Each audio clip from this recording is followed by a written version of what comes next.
kita lanjutkan Ekaristi, marilah kita memuliakan Yesus kita manusia berdosa dan sesali segala dosa-dosa kita. Selama dia menanggung itu, dia tetap najis. Memang dia najis, dia harus tinggal terasing di luar kediaman tempat kediaman. Demikianlah sabda Tuhan. Syukur kepada Allah.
Saudara-saudara, jika engkau makan atau minum, atau jika engkau melakukan sesuatu yang lain, lakukanlah semua itu demi kemuliaan Allah. Janganlah kamu menimbulkan ayat dalam hati orang, baik orang Yahudi atau orang Yunani maupun jemaat Allah. Sama seperti aku juga berusaha menyenangkan hati semua orang di dalam segala, bukan untuk kepentingan diri, tetapi untuk kepentingan orang banyak, supaya mereka beroleh selamat.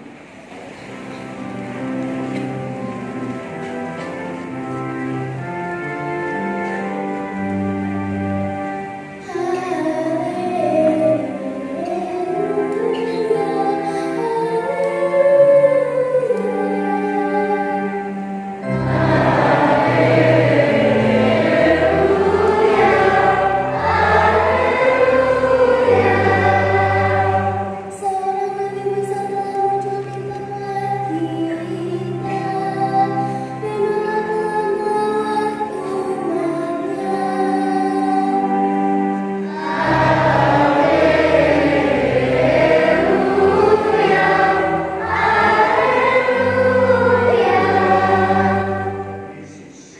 Sambil berlutut di hadapan Yesus, ia mohon bantuannya, katanya, "Kalau engkau mau, engkau dapat melahirkan aku."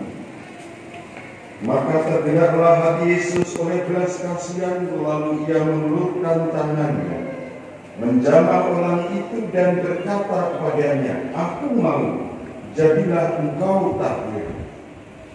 Seketika itu juga lenyaplah penyakit kusta orang itu dan ia menjadi tahir.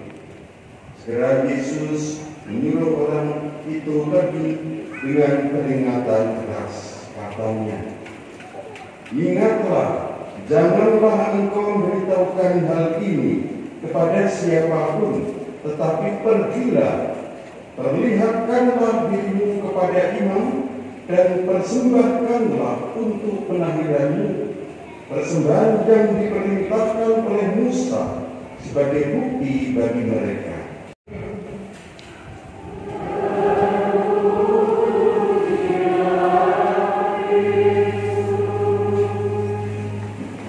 Bapak Ibu, saudara-saudari yang terkasih, berkah dalem sugeng ngenjang. Hari ini yang ikut misa banyak sekali ya. Karena ada anak-anak pemilih pertama kan? Iya. Lalu mungkin juga karena super long weekend. Libur sejak hari Kamis sampai Minggu. Biasanya kalau liburan kayak gini di kota Jogja ramai karena banyak para pelancong-pelancong datang ke Jogja untuk rekreasi. Panjenengan juga datang ke Jogja untuk rekreasi? Karena omahe begini ya. Sebelum saya lupa, terima kasih juga untuk kur dari SD Kanisius ya. SD Kanisius Susro.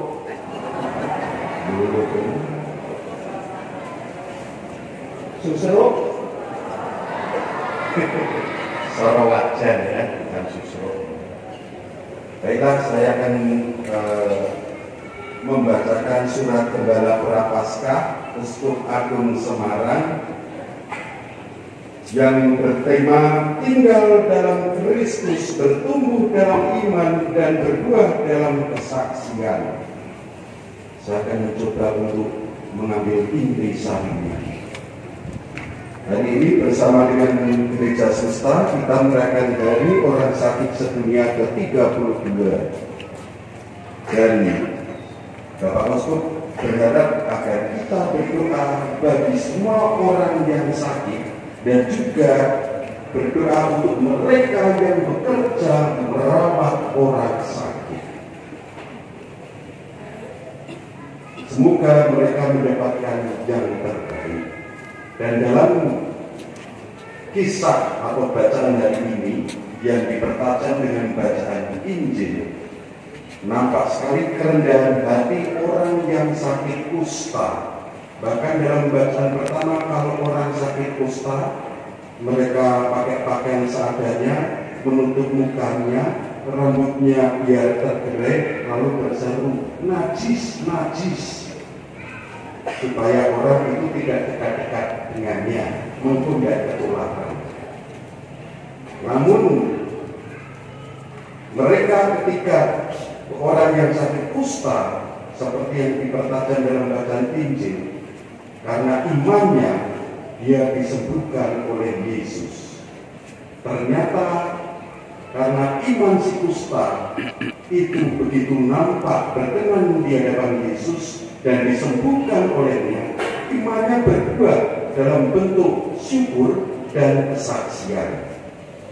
Dan dalam masa Prapaskah yang akan kita masuki, kita diharapkan melakukan olah rohani untuk pertobatan. Dan tema Prapaskah tahun ini, tinggal dalam Kristus, bertumbuh dalam iman dan berbuah dalam kesaksian.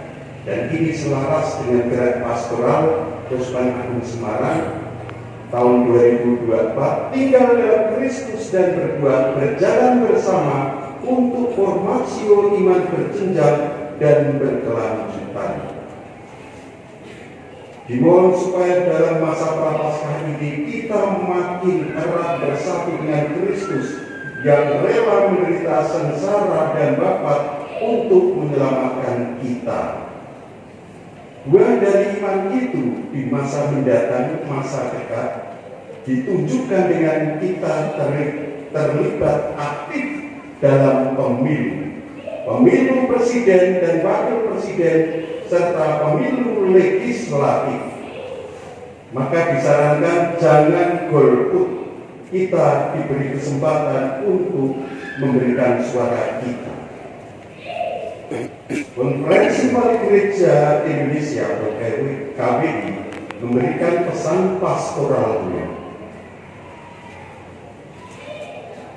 Kami para uskup Indonesia mendorong umat terlibat aktif untuk melahirkan para pemimpin baru yang memegang teguh Pancasila dan UUD 1945, menghormati kebinekaan, memiliki integritas, mengutamakan kepentingan nasional di atas kepentingan pribadi atau golongan, mempunyai keberpihakan kepada kaum kecil, lemah, miskin, tersingkir, difabel, memiliki rekam jejak yang terpuji, menjunjung tinggi martabat manusia, dan menjaga keutuhan alam ciptaan.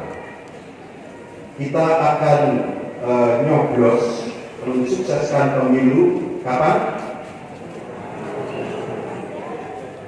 Besok, hari Rabu besok ya, tanggal 14. Sudah bicara siapa yang dicoblos? Ya sudah, tidak perlu disebutkan namanya, di batin saja ya.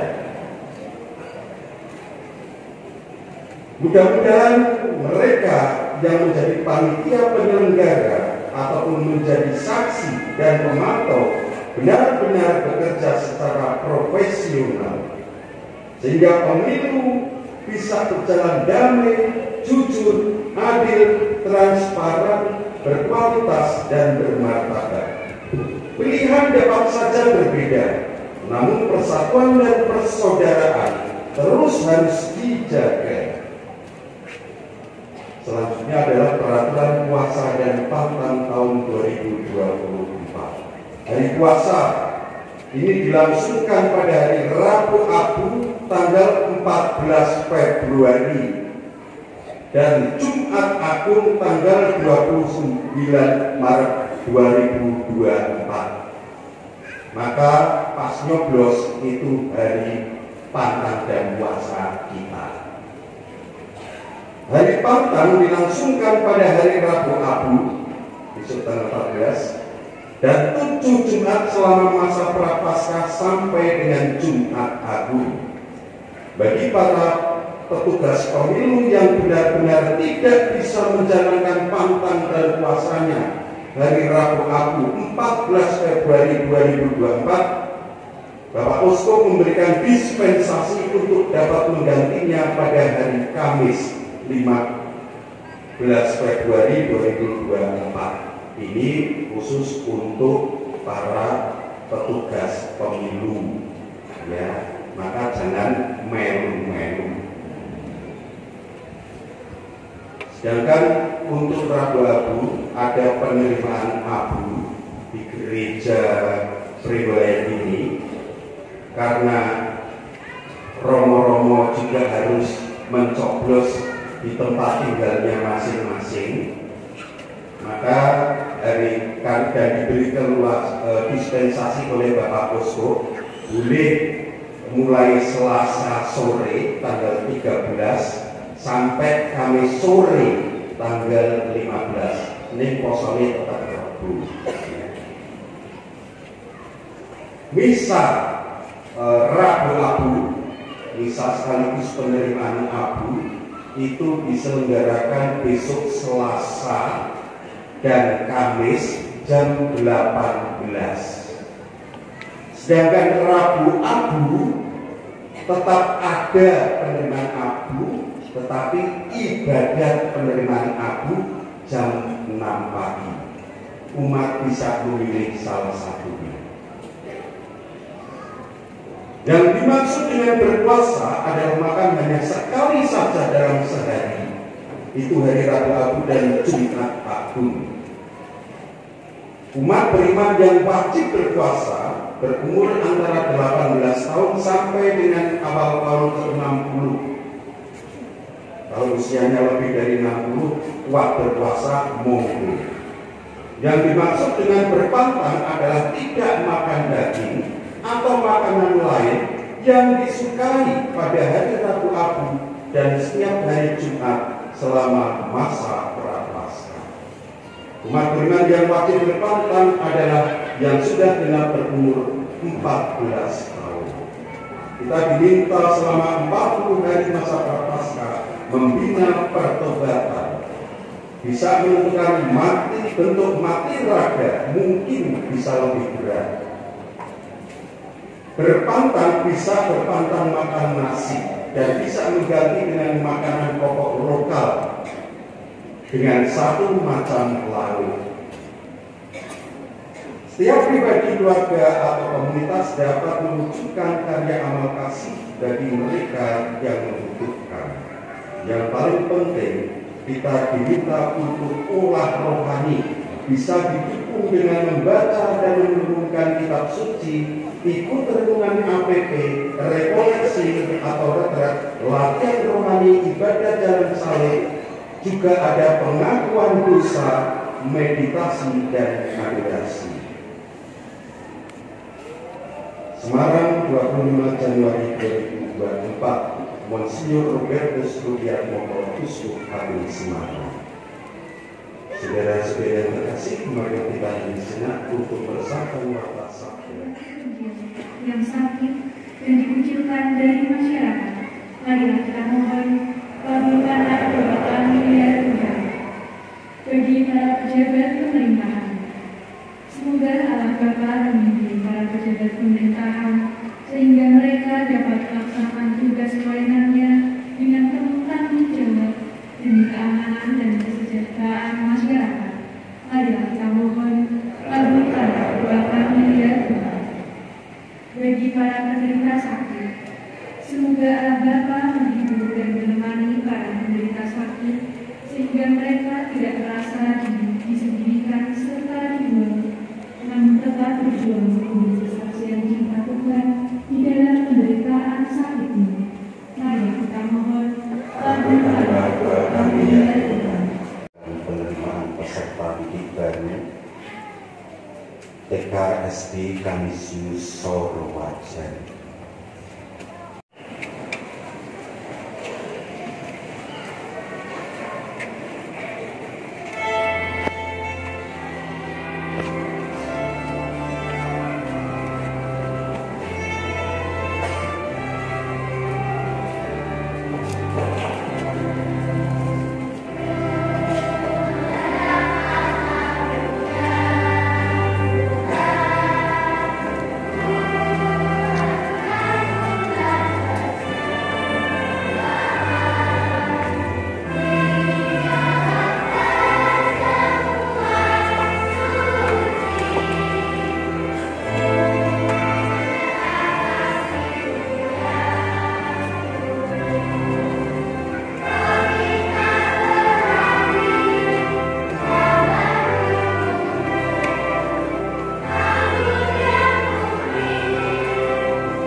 Tuhan bersama